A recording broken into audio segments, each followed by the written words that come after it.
fiber adds value. Well, how much does it add to a region and to a home? Well, Brian, you answered that question with your study. Why don't you kind of give us an overview of some of the highlights of a recent study you did? Sure. So through partnership with the NTCA, we actually compiled data on over 1.7 million housing transactions. So every time a house is sold, that data gets recorded somewhere. So we got information on how many bedrooms it has. Does it have a pool? Does it have a fireplace? And so we ran the analysis basically to try to see how much value added fiber has to a home. So of the homes that we looked at, only about a third to a half of them actually had fiber available where they lived.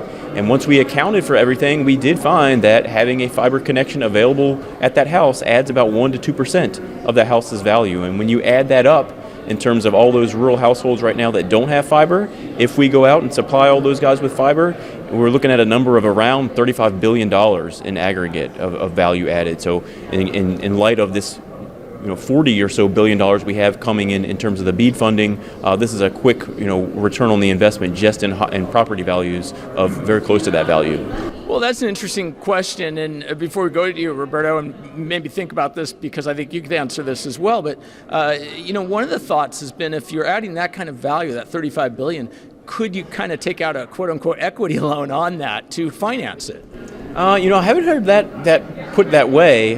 Some people would probably make that argument. I think you'd have a hard time convincing a mortgage lender of taking out that additional equity, but it does absolutely come to people's consideration in terms of where they want to live. I think we are seeing more and more people kind of say, yes, I need that fiber connection, especially when we talk about remote work and telehealth and all the things that we come to expect. So I think it absolutely does play into people's consideration. Well, yeah, and I'm thinking if you can kind of collect folks, you'd have to in a region, right, to do that. So since we're on to regions, why don't you tell us some of your analysis? Yeah, sure. So we ran some preliminary numbers on the state of Indiana's broadband investments over the past 4 years or so, and we found that it, on average, added about 1,600 jobs to the whole state per year. These are very preliminary numbers. As Brian knows, we're just getting our hands dirty on these types of models, but that's a key question we have. We need data to answer and for policymakers and stakeholders and so forth for them to know that it is worth it. I think now the argument would be a little bit easier because of COVID, but back in the day, it was a tough sell. We've got to invest in broadband, right? And so now I think that those numbers should help. Brian's research on housing values, that's important. I've heard anecdotally from rural communities and that, I don't care if it has a lake and I don't care if it has a wooded area, does it have fiber, and period. So that's important. Any ideas on the cost per job created and how it compares to other economic development efforts? I don't have those numbers off the top of my head, but we are putting it into context by looking at the statewide distribution without the intervention to kind of put it into context, but I don't have that exact number. No, and that's fine. I'm just wondering if you had done that kind of analysis, though, just compared to like providing subsidies to bring a factory in or something, right? That's a good point. We're going to look into that. Okay. I have seen one study that did that. I think Mitch Renko and his partner did a study on that, and they did find a positive return on investment. These were for the Community Connect grants back in the day, and they kind of looked at, okay, we brought broadband into these rural areas. What does that mean in terms of, again, additional income, additional jobs? And they found a positive ROI. That I can't put a number on how compared to other kind of economic development subsidies, but some people have done that work.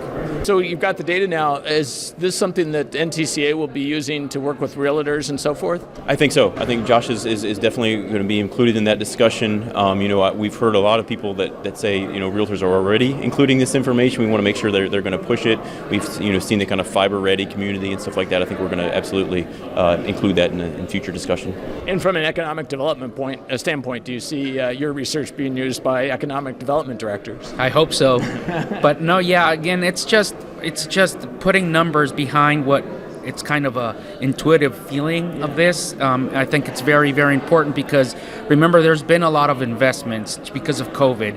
And I think we're now in the time where people are going to start asking what has been the impact. And I think that we need to get a little bit ahead of the curve on that one. And just to add on to that, every state now has a state broadband office that we just found out this week is going to get hundreds of millions of dollars, and people are going to say, what is that getting us? And so I think a lot of Roberto's work is going to be vital for saying, okay, how many additional jobs are we created as we go out and lay this? How many additional teleworkers do we add? So he's already ahead of the curve, like you said.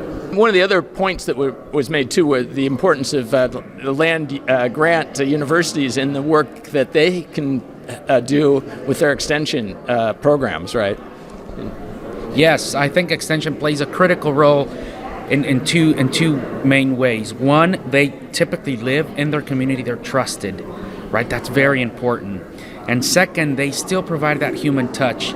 I'm all about technology, don't get me wrong, but there's still that human touch that is very much needed just to get certain conversations started, right? And difficult ones sometimes. And extension educators are trusted and they provide that human touch. So when trying to increase awareness about broadband and whatever, or any other community issue, I think extension plays a very, very important role.